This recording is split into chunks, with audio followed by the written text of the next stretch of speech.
சின்ன மருமகள்ல அடுத்து என்ன நடக்க போகுதுன்னு வாங்க பார்க்கலாம். என்னைக்கும் இல்லாத திருநாளா அப்பத்தா கிச்சன்ல நின்று சமைச்சிக்கிட்டு இருக்காங்க. இதை பார்த்துட்டு மலரும் மோகனாவும் வேகமா ஓடி வந்து, அம்மாச்சி என்ன பண்ணிக்கிட்டு இருக்கீங்க அப்படின்னு சொல்லிட்டு மலர் கேட்கவும், ஏண்டி பார்த்தா தெரியலையா, சமைச்சிக்கிட்டு இருக்கேன் அப்படின்னு சொல்லிட்டு அப்பத்தா சொல்லவும், அத்தை நீங்க எதுக்கு இவ்வளவு சிரமப்பட்டுக்கிட்டு இருக்கீங்க, உங்களுக்கு தான் ஏற்கனவே மூட்டு வலி இருக்குல்ல, எதுக்கு அத்தை என்கிட்ட சொன்னா நானும் மலரும் செஞ்சு தர போறோம், ஏன் இப்படி பண்ணிக்கிட்டு இருக்கீங்க அப்படின்னு சொல்லிட்டு மோகனா கேட்கவும், ஒன்றும் இல்லடி, என் பேத்தி தமிழ்ச்செல்விக்கு களி கிண்டிக்கிட்டு இருக்கேன். மாசமா இருக்கிற இந்த மாதிரி நேரத்துல எல்லாம் களி சாப்பிட்டா இடுப்பெலும்பு வலுவா இருக்கும், அதுக்கெல்லாம் இந்த மாதிரி களியெல்லாம் சாப்பிடணும். அந்த காலத்துல எல்லாம் இந்த களியெல்லாம் டெய்லி சாப்பிட சொல்லி கொடுப்பாங்க. இப்பெல்லாம் இந்த பிள்ளைகளுக்கெல்லாம் எங்க தெரியுது, அதான் என் பேத்திக்கு என் கையாலேயே செஞ்சு கொடுக்கும்னு தோணுச்சு, அதான் உங்ககிட்ட எல்லாம் சொல்லாம நானே வந்து பண்ணிக்கிட்டு இருக்கேன், அவ்வளவு தாண்டி முடிஞ்சிருச்சு அப்படின்னு சொல்லிட்டு அப்பத்தா சொல்லவும், ஐயோ அத்தை கொடுங்க, இதுக்கு மேலே என்ன நான் பண்ணுறேன் கொடுங்க அப்படின்னு சொல்லிட்டு மோகனா கேட்கவும், அதெல்லாம் ஒன்றும் இல்லை, என் பேத்திக்கு என் கையால் தான் நான் செய்வேன் அப்படின்னு சொல்லிட்டு அப்பத்தா சொல்லிக்கிட்டு இருக்காங்க. நான் இதை செஞ்சு முடிச்சுட்டு நானே போய் தமிழ்ச்செல்வியை பார்த்து கொடுத்துட்டு வாரேன் அப்படின்னு சொல்லிட்டு அப்பத்தா சொல்லிக்கிட்டு இருக்காங்க. சரித்த உங்கள் விருப்பம் அப்படின்னு மோகனா சொல்லிக்கிட்டு இருக்கும்போது இங்கே பார்த்தா இதை சாவித்திரியும் தாமரையும் கேட்டுட்டு, பாத்தியாமா என் மேலே கூட அம்மாச்சிக்கு அக்கறையே கிடையாது, ஆனால் அவ தான் ஏதோ சொந்த பேத்திங்கிற மாதிரி எவ்வளவு அக்கறையாக களி கிண்டி கொடுக்குறாங்க, அவளுக்கு சப்போர்ட்டாக பேசுறது என்ன, இங்கே நடக்கிறது எல்லாமே வித்தியாசமாக தான் இருக்கு அப்படின்னு சொல்லிட்டு தாமரை சொல்லிக்கிட்டு இருக்காங்க.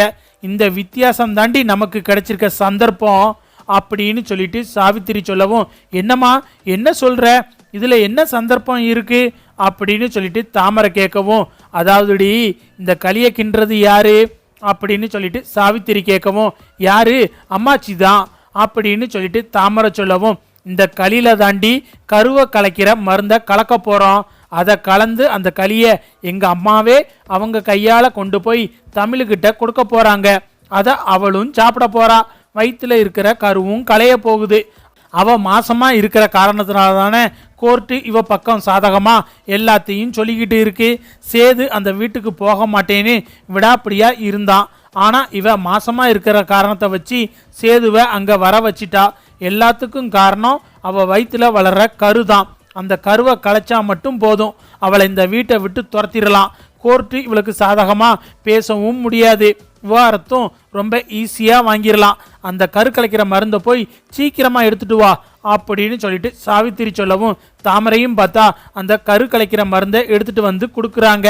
இந்தாம்மா இதை எப்படி கலக்க போற அப்படின்னு சொல்லிட்டு தாமரை கேட்கவும், பொறுமையாக பாருடி நான் எப்படி கலக்கிறேன்னு அப்படின்னு சொல்லிட்டு சாவித்திரி பார்த்தா கிச்சனுக்கு போகிறாங்க. என்னம்மா என்ன பண்ணிக்கிட்டு இருக்க அப்படின்னு சொல்லிட்டு அப்பத்தா கிட்ட கேட்கவும், பார்த்தா தெரியலையாடி களி கிண்டிக்கிட்டு இருக்கேன் அப்படின்னு சொல்லிட்டு அப்பத்தா சொல்லவும், மேலே இருக்கிற கரண்டியை நைஸாக கீழே தள்ளி விட்டுறாங்க சாவித்திரி. என்னடி என்ன பண்ண தொலைச்ச அப்படின்னு சொல்லிட்டு அப்பத்தா பார்த்தா கீழே இருக்கிற கரண்டியை குனிஞ்சி எடுக்க போகிறாங்க. அப்பந்தான் பார்த்தா அந்த கரு கலைக்கிற மருந்தை எடுத்து அந்த களியில சாவித்திரி தூவி விட்டுறாங்க. கிச்சனில் அப்பத்தாவும் சாவித்திரியும் மட்டும்தான் இருக்காங்க. சாவித்திரி கலந்து முடிச்சதும், இருமா இரு நான் எடுக்கிறேன், நீ ஏன் குனிஞ்சிக்கிட்டு இருக்க அப்படின்னு சொல்லிட்டு சாவித்திரி பார்த்தா குனிஞ்சி அந்த கரண்டியை எடுத்து மேலே வச்சுட்டு, சரிம்மா குடு, இது என்ன அவளுக்கு தானே கிண்டிருப்ப, நான் போய் கொடுத்துட்டு வாரேன் அப்படின்னு சொல்லிட்டு சாவித்திரி சொல்லவும், இல்லடி இல்லை எனக்கே போய் கொடுக்க தெரியும், நான் தானே கிண்டுனேன், நான் போய் கொடுத்துக்கிறேன் அப்படின்னு சொல்லிட்டு அப்பத்தாவும் சொல்கிறாங்க. சரி சரி ஓவரா பண்ணாத, நீ தான் அவளுக்குன்னா எல்லாத்தையும் பார்த்து பார்த்து பண்ணுற ஆளாச்சே, நீயே போய் கொடுத்துக்க அப்படின்னு சொல்லிட்டு சாவித்திரி சொல்லிட்டு போயிடுறாங்க. அப்பத்தா பார்த்தா அந்த களியெல்லாம் எடுத்து ஒரு கிண்ணத்தில் வச்சு அதை எடுத்துட்டு தமிழ்ச்செல்வியோட அவுட் ஹவுஸுக்கு போகிறாங்க. அப்பத்தா அவுட் ஹவுஸுக்கு போய் கதவை தட்டவும் தமிழும் பார்த்தா கதவை திறக்கிறாங்க. அம்மாச்சி வாங்க வாங்க அப்படின்னு சொல்லிட்டு தமிழ் சொல்லவும், என்ன அம்மாச்சி கையில் என்னமோ வச்சிருக்கீங்க அப்படின்னு சொல்லிட்டு தமிழ் கேட்கவும், ஒன்றுமில்லை தமிழ்ச்செல்வி, உனக்காக களி கிண்டினேன், இந்த மாதிரி நேரத்தில் எல்லாம் களியெல்லாம் சாப்பிட்டா உடம்புக்கு ரொம்ப தெம்பு, இந்த சாப்பிடு அப்படின்னு சொல்லிட்டு அப்பத்தா கொடுக்கவும், இல்லை அம்மாச்சி, நான் இப்போ தான் சாப்பாடு சாப்பிட்டேன் அப்படின்னு சொல்லிட்டு தமிழ் சொல்லவும், பரவாயில்லடி, இதெல்லாம் சூடாக தான் சாப்பிடணும், சூடாக சாப்பிட்டாதான் ரொம்ப நல்லா இருக்கும், ஆறி போச்சுன்னா நல்லா இருக்காது, உட்காரு, உட்காந்து சாப்பிடு அப்படின்னு சொல்லிட்டு அப்பத்தா சத்தம் போடவும், சரி அம்மாச்சி கொடுங்க அப்படின்னு சொல்லிட்டு தமிழும் பார்த்தா அதான் வாங்கி சாப்பிட்றாங்க. நல்லா இருக்கு அம்மாச்சி, ரொம்ப டேஸ்டா இருக்கு, எப்படி கிண்டுனீங்க, ரொம்ப நல்லா இருக்கே அப்படின்னு சொல்லி தமிழ் சொல்லவும், அதெல்லாம் பக்குவத்தில் கிண்டினேண்டி, சரியான முறையில் மாவெல்லாம் அரைச்சி பக்குவமாக கிண்டுனாதான் இந்த மாதிரி ருசியெல்லாம் வரும் அப்படின்னு சொல்லி அப்பத்தாவும் சொல்லிக்கிட்டு இருக்காங்க. சரி அம்மாச்சி, அப்போ எனக்கு இதை டெய்லி கிண்டி தரீங்களா அப்படின்னு சொல்லிட்டு தமிழ் கேட்கவும், அதுக்கு என்ன, என் பேத்திக்கு நான் செய்யாமல் யார் செய்ய போறா, நீ நல்லா சாப்பிடு அப்படின்னு சொல்லிட்டு அப்பத்தா பார்த்தா தமிழ் சாப்பிட்டு முடிக்கிற வரைக்கும் அங்கேயே இருக்காங்க. தமிழும் பார்த்தா சாப்பிட்டு முடிச்சிடுறாங்க. சரி அம்மாச்சி, சாப்பிட்டுட்டேன், எனக்கு காலேஜுக்கு நேரமாச்சு, நான் போயிட்டு வரவா அப்படின்னு சொல்லி தமிழ் சொல்லவும், சரி தமிழ், பார்த்து போயிட்டு வா அப்படின்னு சொல்லிட்டு அப்பத்தாவும் சொல்கிறாங்க. தமிழ்ச்செல்வி பேக்கெல்லாம் எடுத்து வாசப்படியை தாண்டுறாங்க. அப்பந்தான் பார்த்தா வயிறு வலிக்க ஆரம்பிக்குது. ஐயோ அம்மா அப்படின்னு சொல்லிட்டு தமிழ் வயிற்ற பிடிச்சிட்டு வாசப்படியில் உட்காந்துறாங்க. ஐயோ தமிழ்ச்செல்வி என்னாச்சு அப்படின்னு சொல்லிட்டு அப்பத்தா பதறுறாங்க. தெரியல அம்மாச்சி, வயிறு வலிக்குது அப்படின்னு சொல்லிட்டு தமிழ் சொல்லிக்கிட்டே இருக்கும்போது மயங்கிற மாதிரி கண்ணெல்லாம் பார்த்தா மேலே போயிருது. ஐயோ தமிழ்ச்செல்வி, ஐயோ தமிழ்ச்செல்வி, என்னாச்சு உனக்கு, டேய் சேது இங்கே வாடா அப்படின்னு சொல்லிட்டு அப்பத்தா பார்த்தா கதறவும், அப்பத்தாவோட சத்தத்தை கேட்டு சேது வேகமாக ஓடி வராரு.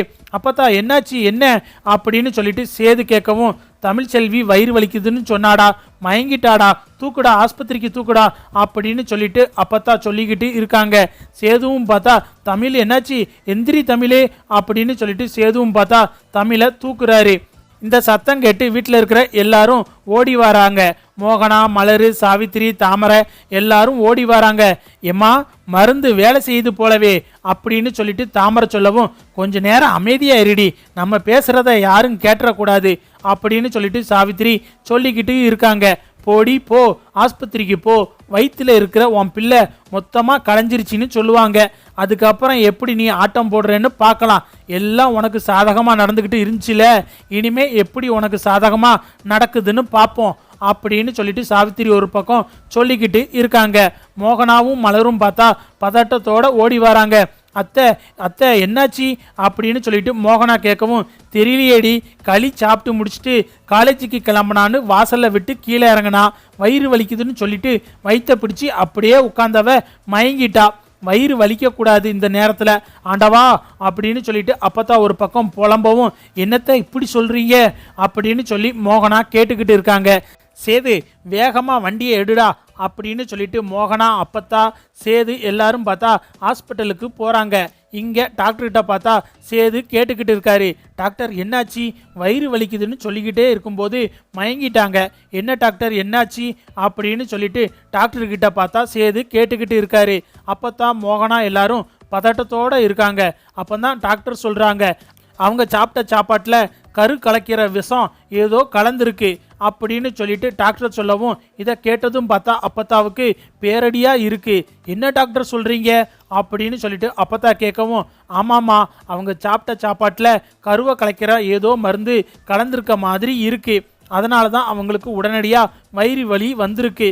நல்ல வேலைக்கு சீக்கிரம் கூட்டிட்டு வந்ததுனால வயிற்றுல இருக்கிற குழந்தைய காப்பாற்ற முடிஞ்சிச்சு, இன்னும் கொஞ்ச நேரம் ஆயிருந்தா கூட வயிற்றுல இருக்கிற குழந்தை கருவோட கலைஞ்சி போயிருக்கும் அப்படின்னு சொல்லிட்டு அப்பத்தா கிட்ட சொல்லவும், இதை அப்பத்தா கேட்டதும் பார்த்தா கண்ணெல்லாம் கலங்கி அழுக ஆரம்பிச்சிடுறாங்க.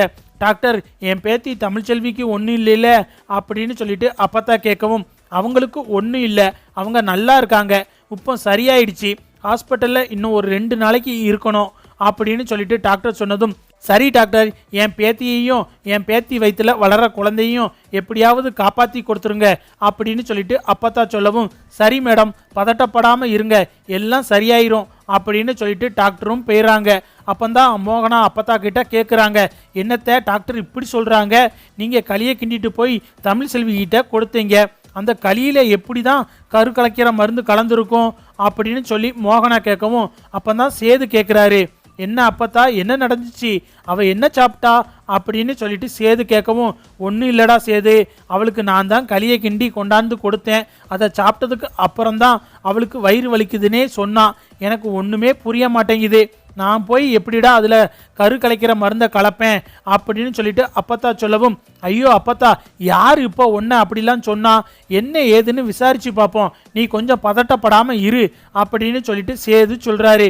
என்ன சேது, நான் கரு கலைக்கிற மருந்து கலக்கலையே, அப்புறம் எப்படி என் பேத்தி வயிற்றுல வளர்ற ஒரு வாரிசை நான் எப்படி கலைப்பேன், இதில் ஏதோ சதி இருக்கு சேது அப்படின்னு சொல்லிட்டு அப்பத்தா சொல்லவும், சரி அப்பத்தா, நீ சமைச்சிக்கிட்டு இருக்கும்போது கிச்சன் பக்கம் யார் யாரெல்லாம் வந்தா அப்படின்னு சொல்லிட்டு சேது கேட்குறாரு. மோகனா, மலரு, அதுக்கப்புறம் கடைசியாக வந்ததுன்னா சாவித்திரி தாண்டா அப்படின்னு சொல்லிட்டு அப்பத்தா சொல்லவும், சாவித்திரி அத்தையா அப்படின்னு சொல்லிட்டு சேது சந்தேகமாக கேட்குறாரு. ஆமாண்டா, அவ தாண்டா கடைசியாக கிச்சன் பக்கம் வந்தா. நான் கூட களியை கிண்டிக்கிட்டு இருந்தேன். அந்த களியை நீ கொடு, நான் போய் தமிழ் செல்விக்கிட்ட கொடுக்குறேன்னு அப்படிலாம் அவ சொன்னா.